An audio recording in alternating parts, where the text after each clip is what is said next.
What if the biggest retirement mistake isn't running out of money? What if it's really reaching your 80s and realizing that you had money all along? You could have taken trips. You could have spent more time with family. You could have remodeled the house. You could have helped your children or grandchildren when they needed it most. But you spent decades protecting your money and never fully used it. I think this is one of the biggest retirement mistakes that people make. In fact, I think most retirees spend their money backwards. Now, I've sat down with hundreds of families preparing for retirement. I've taught thousands of families, and I've watched people save diligently for decades. And then what happens is retirement arrives, and many become so afraid to use the money they've worked so hard to build.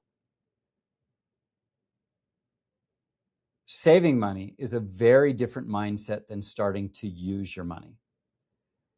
And very few people actually spend the money the way that retirement calculators assume they will. Real retirement happens differently, and it happens in phases. Let's jump into this. Most retirement plans start with a simple question: how much income do you need each and every month? Then what we're going to do is we're going to increase that amount for inflation every single year. The assumption is that you'll spend roughly the same amount for the next 25 or 30 years, just kind of a straight line going up. But I think that's drastically incomplete, and it's not accurate on how people really spend money, because retirement isn't one long flat line. There are three distinct phases of retirement. And for assumptions, we're just going to think of each phase in about 10 years. If you're retired at 65, you have 65 to 75, and then you have 75 to 85, and then you have 85 to 95. And then the best naming I found for these, and the way I like to think through them, which is what we're going to get into in this, is go-go years, slow-go years, and no-go years. And usually when I'm teaching this in front of a live audience, I get some laughter at that, but it's so true, isn't it? You've watched people you love. They start retirement with lots of energy and enthusiasm. They're traveling, they're doing lots of things, and then they move into slower times where the terminals at the airport are further. They don't want to go as often. Maybe instead of 2 cars, a couple goes to 1 car. They don't do as many things, and they're not spending as much money. And then they move into the slow-go years or no-go years, and they transition from those slow-go to no-go, where they really can't go anywhere in many cases. So as we think about these 3 phases, each one comes with goals, how investments can be positioned, how much money we're going to spend, and each one gives us valuable opportunities on how to plan for it and work with it. So let's jump into the go-go years and talk a little bit about them. And before we even jump into go-go specifically, let's talk about the amount of money you need for each year. So like we mentioned, the traditional planning just looks at it this way: we just need a little bit more every year. And the way I like to think about it is we need a larger amount the first year, or the first section, right? These go-go years. And then the next phase, we're going to need a little bit less. And the no-go, we're going to actually need less, unless we have extended health care issues, which sometimes we call long-term care issues, where we need assisted living. We needed someone to come in and help us with home health care. We had dementia, and we need some kind of facility.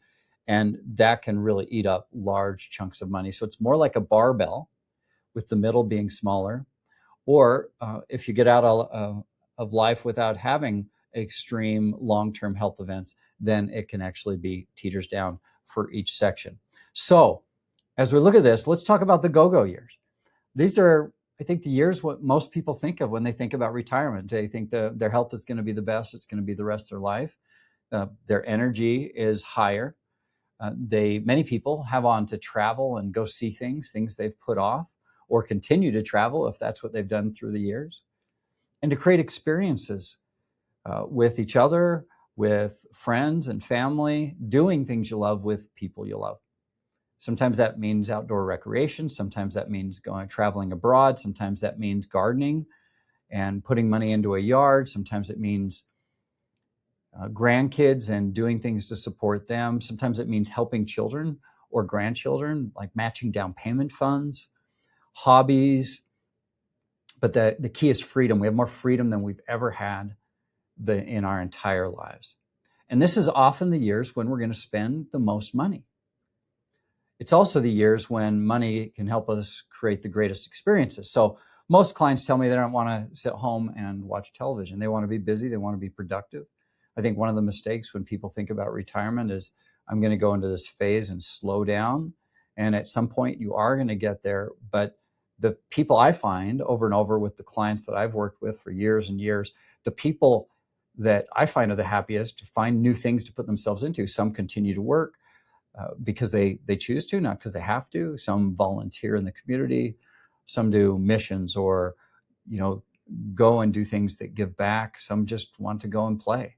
Some buy toys. It's different for everybody.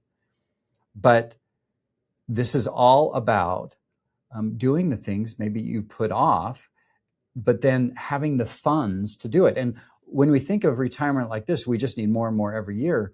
One of the things that often happens is we drastically underspend in the go-go years. And what we want to do is have large resources in the go-go years. So I'm going to talk to you in a few minutes about how I address this. So if you're finding this helpful, just click subscribe. That helps me grow my channel. I appreciate it. So let's talk about the slow go years. Activity starts slowing down. Travel becomes less frequent. It's just naturally, sometimes people need knee replacements or they just don't have the energy they used to. And the priorities start to shift and spending patterns will often change. So life's still enjoyable, but the money is being used very differently. And the amount of money used is often quite drastic. And then we move into these no-go years where rather than having a fun budget, we need more of a healthcare budget. So mobility can change. Simplicity becomes more valuable. One of the major goals for most of my clients or most people that are retired and I'm sitting down with are, hey, we just want to make sure we're not a burden to the people we love. So support, even financial support or family support, becomes more important than the adventures. Money still matters, but it has a drastically different role. And like I said, this may be a period where we spend the least. Some people, like a friend of ours of the family, went on a trip with his grandkids, and in the hotel room, he had a heart attack right after he'd done something with them that was just an amazing, amazing thing. And some people get a checkout like that where they're just gone. And other people have extended care events that get extremely, extremely expensive and deplete that. In my own family, my grandmother had strokes over a decade, and she was in assisted facilities most of my teenage years. And then I watched the assets and the conversations go on as families needed to help out and money was spent and the house was sold and all these assets were depleted until finally all the assets were gone and Medicaid took over. So, that's going to be a separate video. How do we handle long-term health challenges and care expenses, and what are the various options there? But nonetheless, we have these three different phases. So the real mistake that I really want to emphasize to you in this video is that most people create one income number and assume all three phases are the same. And that's what I call spending money backwards. The goal in many of those people is just to, let's have the highest account balance possible at the end of our life. And I think that's just a big mistake. Then they inflate it every year for inflation and hope that it works out. Real life just doesn't work this way. And most retirees need flexibility, especially during the years when they have the most health and energy. Many people think like this and think like accountants or accumulators. Accountants, it's like, oh, okay, we just got to run the math. Or accumulators, meaning I just got to make sure my balances get higher and higher, because that's what they did during all the accumulation years. and they continue protecting money instead of intentionally using it. And literally half my time sometimes is talking to families about how do we want to use this money? And many have more than they ever thought they would have. And once we put planning together and give every asset a job, which is my unique process, we're looking at it and they're going, oh, we're going to be covered. We have all our bases covered. We've taken the risk off here. We know we have money here, and we know we have money here, and we have the house that we could access if we had to. We have all these resources put in place. So we know everything is good to not only retire, but to live a great retirement, not have to be watching the investments accounts all the time. And it's a great place to be.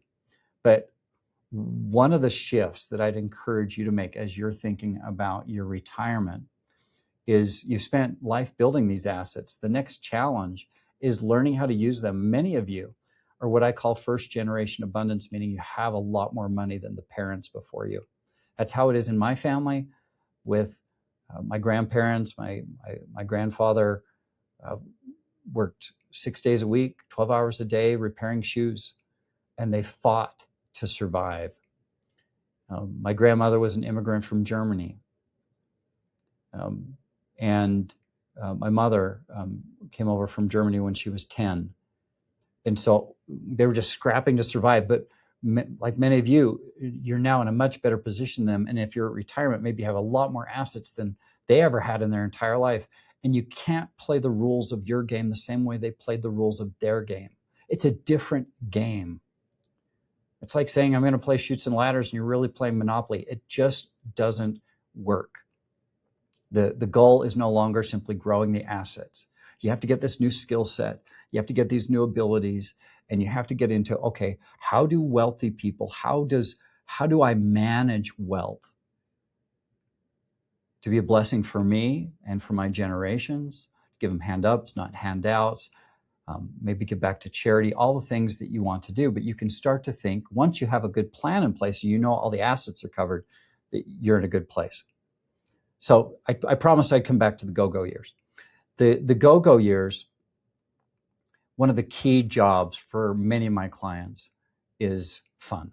That's a job for the money. And what I consider fun, you could put lifestyle into that. It's not reckless spending.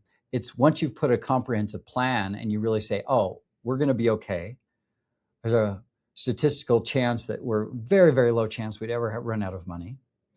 We've taken risk off the table for our long-term healthcare expenses. We've made decisions about our legacy and how much money we want to leave behind to our children. And once you've made those, then what you can do is you can start to move money forward in the timeline. And what that does is then you can fund your fun bucket or the go-go bucket.